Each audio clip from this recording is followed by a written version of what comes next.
What did you want to tell me? Well, I've been a little hesitant about asking you something, but... Oh, what the hell, I might as well go ahead and just do it. Ask, what is it? Well, I know what I'd like my next book to be about. Well, honey, that's wonderful. You're on a roll with The Heart That Heals. Well, this one would be a little different. A different audience, I think. It's nonfiction. It's a true life romance about a man and a woman who overcome every conceivable obstacle so they could be together. It's a story about a woman who fell in love with my best friend.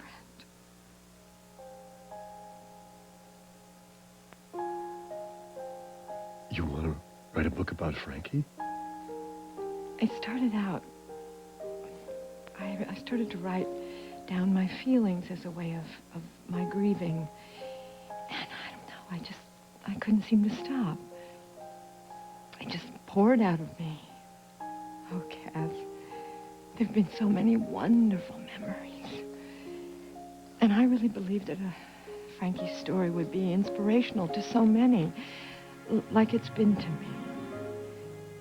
It's just that I need to do something first. What? I need to ask your permission to write it.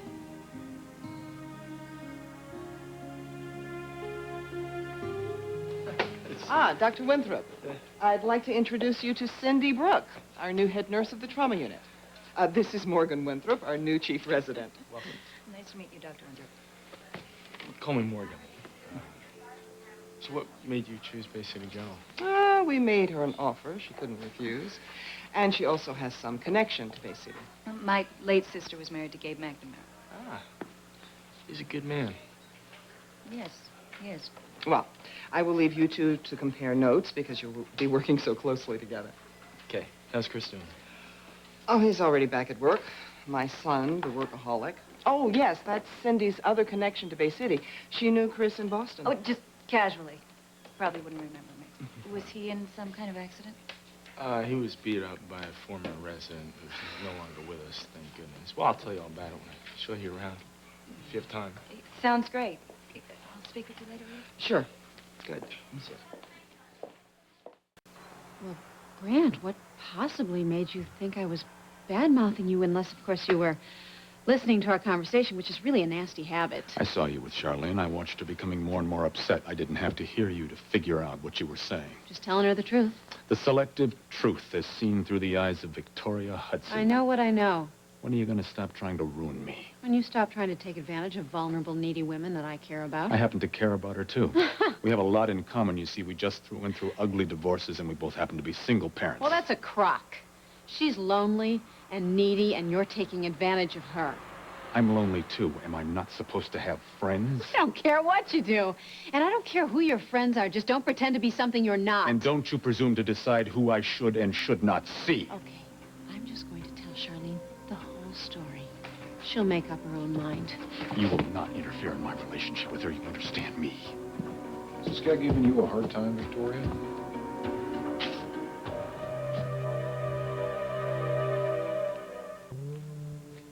Do you want me to stick around, Vicky?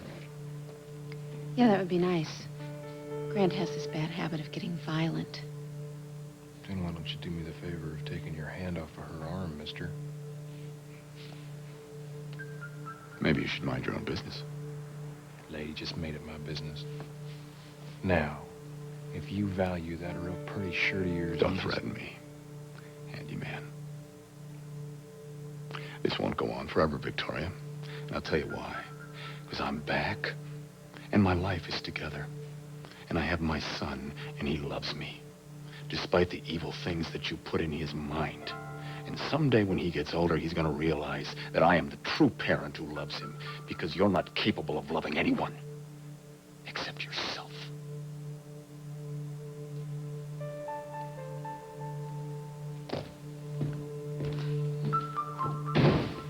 Crying out loud, Nick. I mean, you're my son. You just came into my life, and now you waltz in here and casually announce you're going to leave? I just apologized about the timing. I'm sorry. There's nothing I can do about it.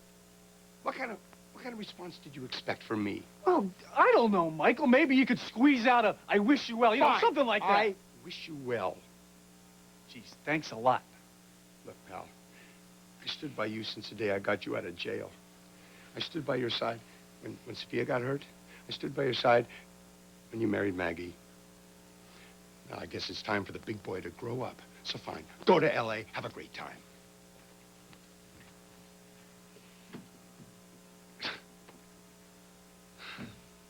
He didn't mean it. Yeah, I can tell he didn't mean it.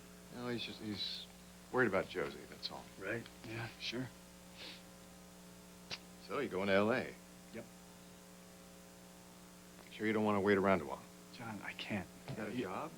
I'll find one. I'll get one. Do you know anybody out there? I don't know anybody, but I'll take care of it. Okay, all right. I just wish you had more of a plan, that's all. So that's all the important stuff. I can show you the rest tomorrow. Okay, thanks for the tour. Tour? Don't you guys know that's my job around here? Morgan got here first. Yeah, there's a quiz in the morning. I'll see you later. The whole hospital's like that. I made the right decision. He's cured. Oh, yeah, and he's a better doctor. Hey, Hi. get all your paperwork done? Yes, I did. Dr. Madison wants me to start tonight. Terrific, see? How badly they need you here. Listen, we were just gonna go get a bite to eat over at Carlino's. Yeah, it's the local Italian restaurant right across the street. Wanna come? I'd love to, but I have about 100 phone calls to Boston to make if I'm going to go right to work. Can I take a rain check? Oh, absolutely. Sure. And welcome to Bay City. If there's anything that we can do for you, just let us know. Thanks. Yeah, I've only been here a day, and already I've met all these wonderful people. Say, that's a good omen. Yeah. Good night, kid. Good night. Take care. It's great meeting you, Lorna. Same here.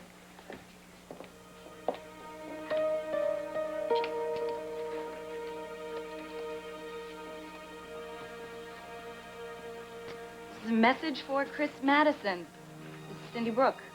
I'm in town, and I thought I'd say hi. Actually, I am working at Bay City General. Your mother hired me. Small world, huh? Anyway, give me a call at the hospital. I'm just getting settled, but I think I'm gonna like it here. My first impression of Frankie was that of a refugee from some Middle Eastern bazaar. Amulets and crystals of every possible shape and size hung from every possible flap and buttonhole of her stylishly improbable jacket. I felt sure that at any second she would begin hawking these items to the general public on the street, but she didn't. She smiled. And in that smile, all the silliness of her outer appearance vanished, and her face shone with the most glorious inner light of any person I have ever known. Should I stop? Oh, no. No, you're capturing her perfectly. So then you think it's okay? Oh, it's wonderful, thank you. A few days ago, you told me that your marriage was the most important creative act of your life, and by losing Frankie, it was all wiped out. I think, Cass,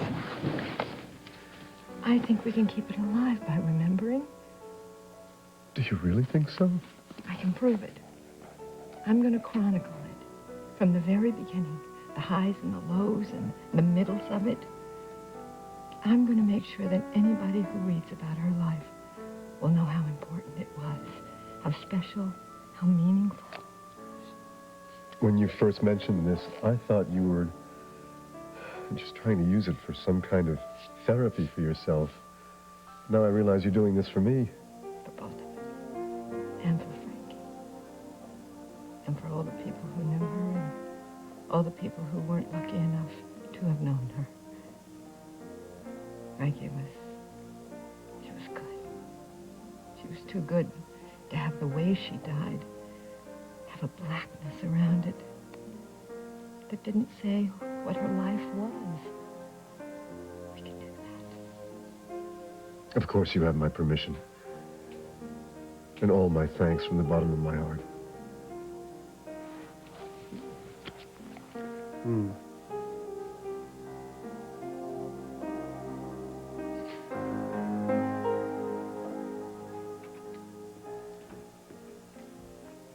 Hi. Is Gregory all right? Yeah, he's fine. He's sleeping. I sent the babysitter home. I hope you don't mind. I see.